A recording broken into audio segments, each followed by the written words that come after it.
Hey, what is up, guys? Today I wanted to make a video on how I've been programming my training to get skills such as full front lever or one arm pull-ups, and how I'm trying to get to a full planche or a straddle planche. I recently got a comment asking me about training and programming for goals. To me, goals are like your first rep for a one arm pull up or your first 5-second hold for a full planche, something like that. I think the best way to get to these first reps or these first 5-second holds of a really hard isometric exercise is to do really high intensity training, short bursts of it often. Kind of that grease in the groove method. So basically it's going to be a little bro sciencey, but what I'm recommending that you do if you want to get skills is that you train kind of like a power lifter, because you're really trying to build this nervous system strength. You're not really trying to build muscle. As a calisthenics athlete, you have to remain quite light so that you're not lifting too much body weight, or else it's going to make the exercise way harder the heavier you are. Doing really short bursts of high intensity, so not doing a whole ton of reps and not doing like really long holds, like longer than 10-second holds. That's what I'm kind of trying to get at for how you want to structure your training. You're going to focus more on doing these like really short max intensity, maybe like a hold that you can only do for 5 seconds, or something that you can only do like at max 3 reps of. That will be like the base of your training, and you're going to do that quite often. So in my case, I haven't really gained any muscle in the past 3 or 2 years. I've pretty much stayed at the exact same weight for the last 2 or 3 years, and I haven't really lost any more fat or gained any more muscle because my weight stayed the same, but I'm still getting stronger. And why is it that I'm still getting stronger? It's because I'm building more muscle nerve connection. So my brain is able to tell my muscles to contract harder because I'm doing these really high intensity exercises, even though I'm not doing like a whole ton of them every time I work out that body part.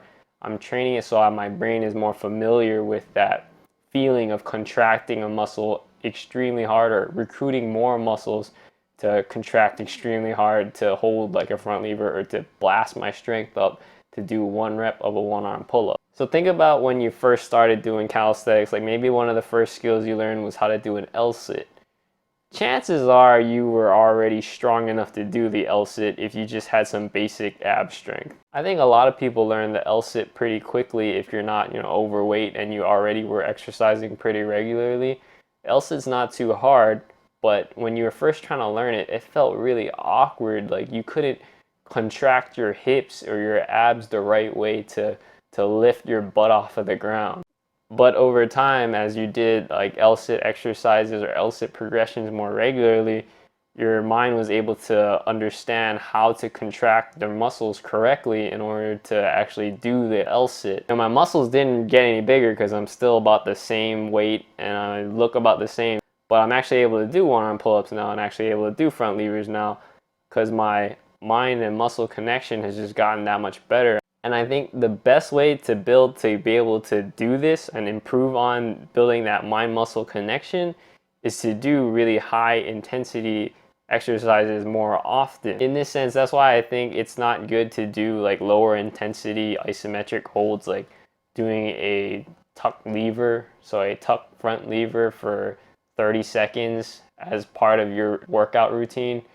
I think it's a lot better just to do your max intensity hold for just 3 sets. And by max intensity, I mean something that you can only hold for 5 seconds. So instead of doing like the 30-second front lever tuck, doing a 5-second straddle if you can do a straddle. If not, then maybe a 5-second advanced tuck. This will help give you more time in that real high intensity exercise zone to help you build that mind muscle connection that you need, because you're really trying to contract your muscles really hard when you're doing the 5 seconds of your advanced or straddle front lever hold instead of doing that 30-second tuck lever hold. Same thing would go for 1-arm pull-up.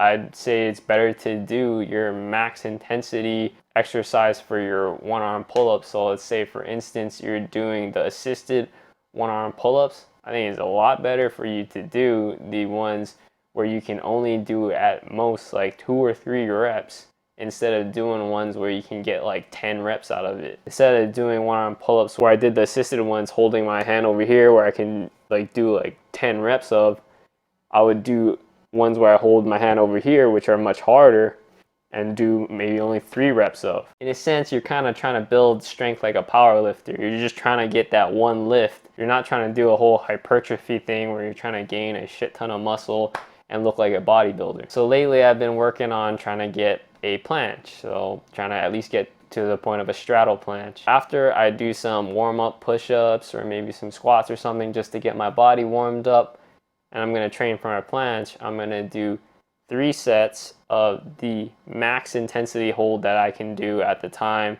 Right now it's kind of like in between the frog and just a regular tuck planche hold. What I'm doing is kind of like greasing the groove, but instead of doing 50% of my max intensity like a lot of other people on YouTube recommend, I'm actually going to go for at least 80% of my max intensity. And maybe you're thinking, oh, 80% of your max intensity doing these exercises every day, that's overtraining. But when you think about it, I'm actually not doing that much exercise every day.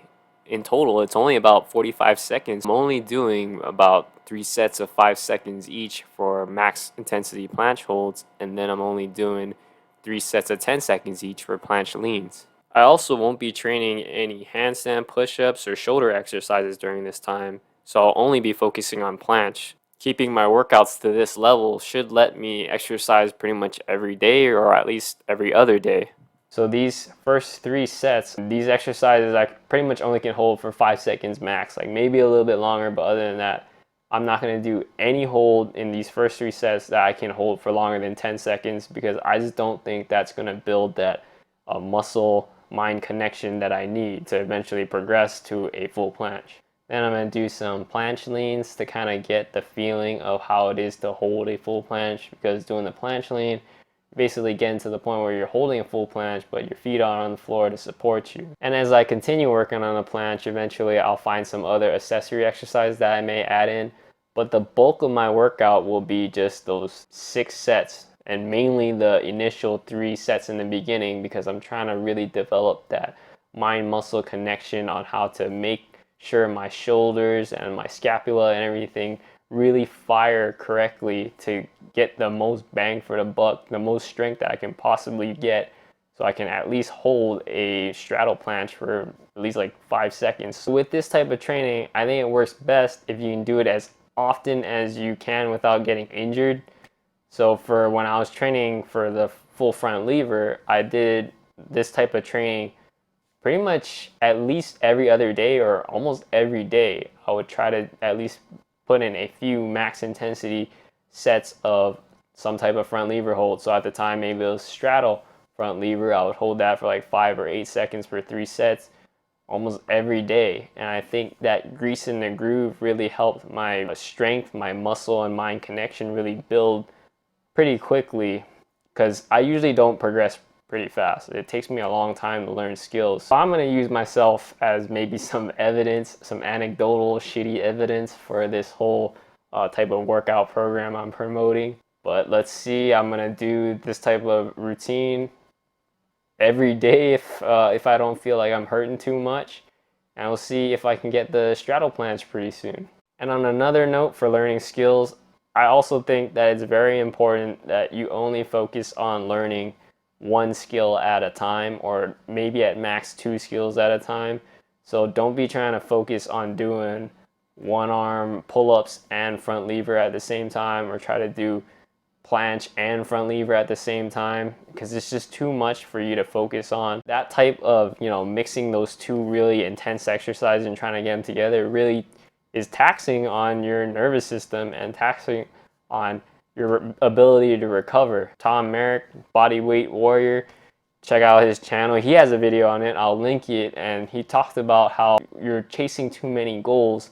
It's very difficult for you to progress. It wasn't until I actually super focused on 1 skill that I actually was able to get a skill.